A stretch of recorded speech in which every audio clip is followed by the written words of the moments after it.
Hey friends, welcome back to another week in our little subtropical veggie patch here in southeast Queensland. Boy, has it been a big week, and I'm so glad that I got all the things done because we're about to get hit with another few days of rain. So grab a cup of something you love and follow me around the garden while we do a lot of tidying up, making space for some beautiful new things.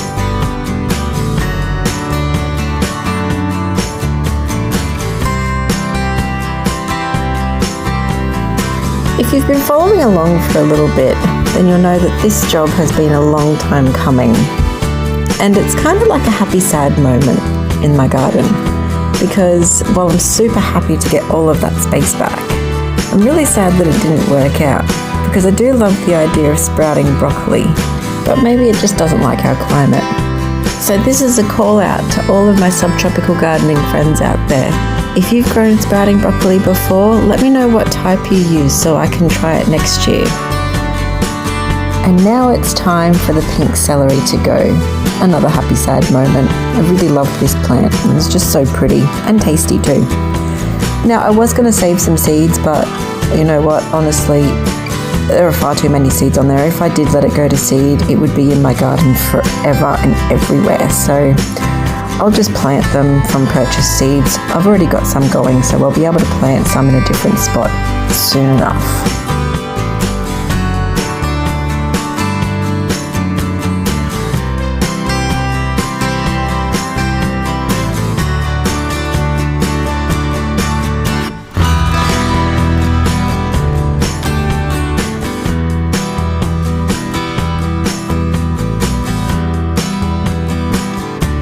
This little pot of dianthus is in desperate need of a tidy up, so I'm going to take it out and replace it with something really special. But first I'm just going to tidy up all of these plants that are overgrown in there, and some weeds, and look, even some little bags that the currawongs have taken off the strawberries.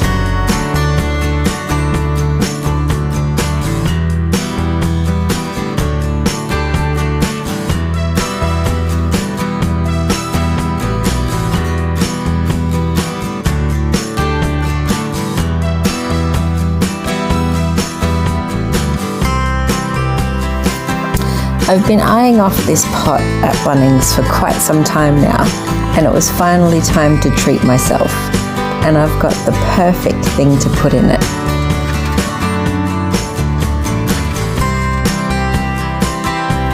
First we're going to add some wood cut-offs and cardboard and mulch. It's kind of like a mini hugelkultur in a pot, and I find it really works for big pots like this because it does bring a lot of life to the soil.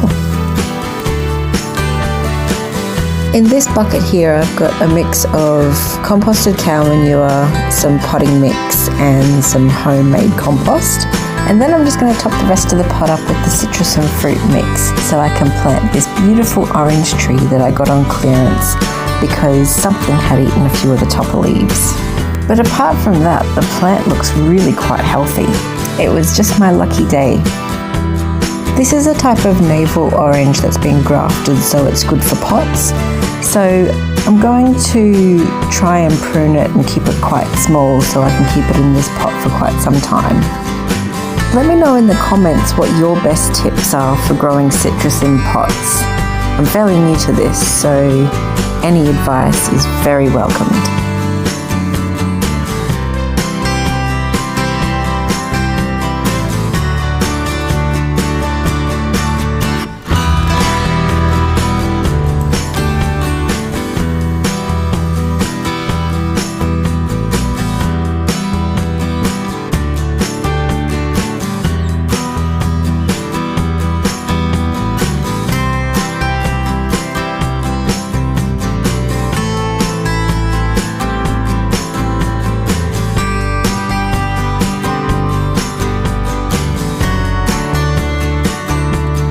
It's time to tackle this bed now, so first of all I'm just going to chop or pull anything up that needs to go, like these cabbages and some silver beet. I am going to pull them ones up because I don't want them to regrow. And then once I'm happy with everything I've tidied up, I'm just going to top up the bed with all of that soil from the potato bags from last week. I know they say not to reuse potato soil, but I'm not too concerned because my plants and potatoes were really quite healthy, and I don't think I'm going to be planting anything from the same family into this bed. And I'll amend the soil as well, so I don't think it's going to be a big issue. And after topping this bed up, I then decided to go ahead and pull up the rest of the little red onions and leeks that I had in here. They weren't really growing, and now it looks a lot neater, and a little bit of extra space is always good. But look at all these little onions and leeks I got. Now, if I'm being honest, I don't even know if they were supposed to be long red onions or red spring onions. Doesn't really matter though, they'll all get used the same way. Our favourite thing at the moment is a handful of these little onions and leeks, chopped up with a leaf or two of the spinach from the garden and sautéed with some fresh asparagus. So good. Now all I have to do is top dress this bed to get ready for all of the seedlings that I have waiting to go in. And it's right about now that I start to panic, thinking that I've left things way too late. I just can't believe that we're actually already at the end of spring. So while I'm top dressing and raising the soil level in this bed, I also have to raise my little worm snack bar here. And all this is one of those little terracotta orchid pots that you can get that's got the holes in the side. I find this version of the in-bed worm buffets really convenient because they're not too big, so they don't have to be fixed in place, and you can move them around the bed if you want to. And then when you raise the soil level in your bed, they're really easy just to lift up, and I just like to add a little bit of maybe some compost or cow manure in the bottom of it to raise it up, and the worms love it.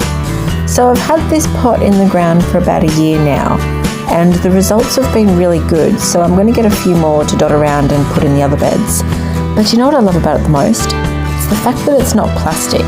Every time you see something online about in-bed worm buffets, they're all PVC pipes or plastic buckets, and I just don't like that. So I'm really happy that the worms do seem to be coming to this little snack bar.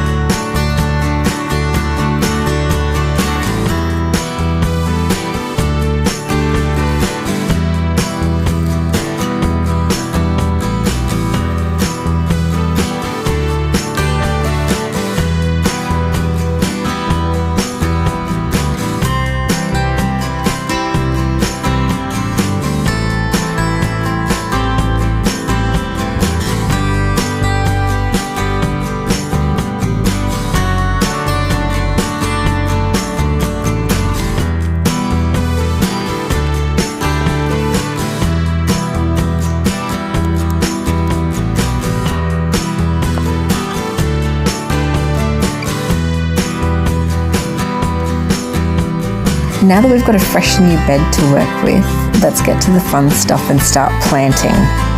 This year I'm planting one of those little fairy tale eggplants. Last year I planted a bigger variety and it was so abundant we ended up with far too many eggplants, more than we could eat. So I figured smaller eggplants, smaller yield. Well, that's the theory anyway. We'll just see what happens. And I mean, as if I could walk past a plant called fairy tale.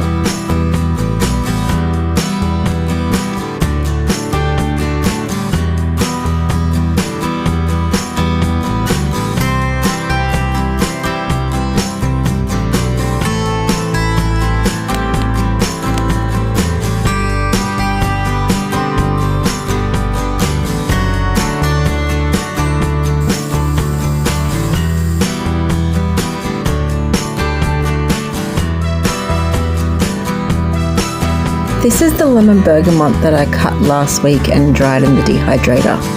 They look so pretty. I am so tempted now to grow this all throughout my garden just for dried flower arrangements.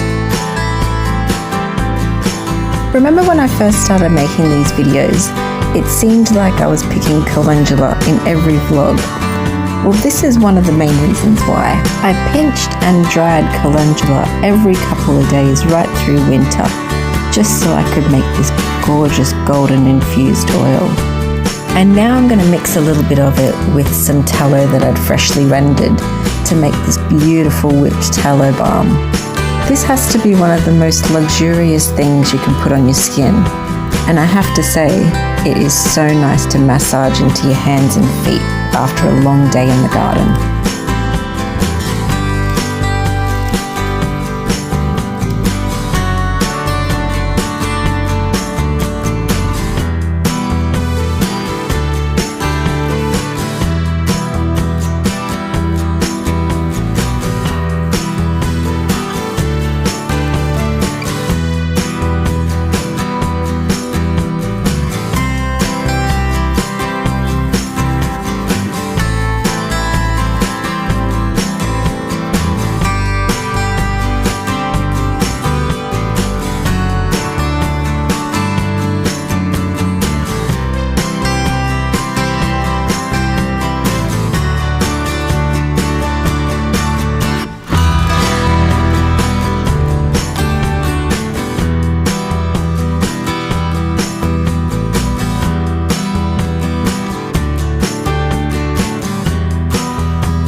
So it's that time of year again where if I don't harvest my herbs regularly, my poor little dehydrator will be so overwhelmed.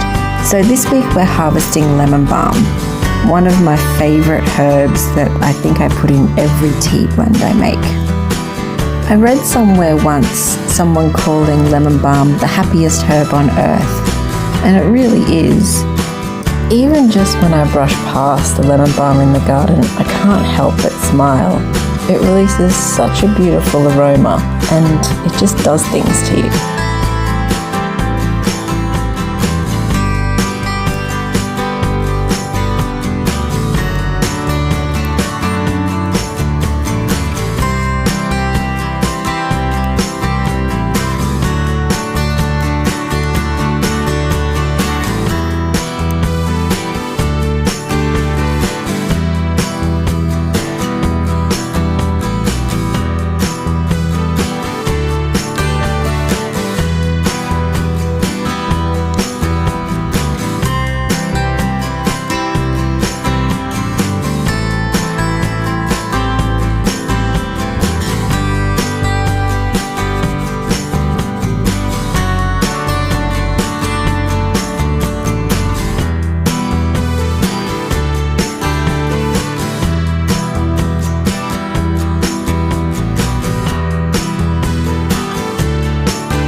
You might remember I planted some bloody beans over in the $10 raised beds that I got.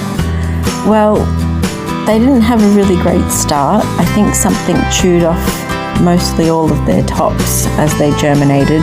So I only had maybe 2 or 3 plants pop up, and they're not really doing really well. There's a little bit of leaf curl on top, so I'm not sure what's happening there. So I just picked up another packet and we're going to hopefully have them hanging all over the edge of this garden bed. And for my last planting of the day, I'm going to plant some rosellas in this bed. I've got quite a few plants going now, so I'm just going to dot them around everywhere so that I know where their ultimate location is for future seasons. But I just can't wait to be drinking fresh rosella iced tea through the summer.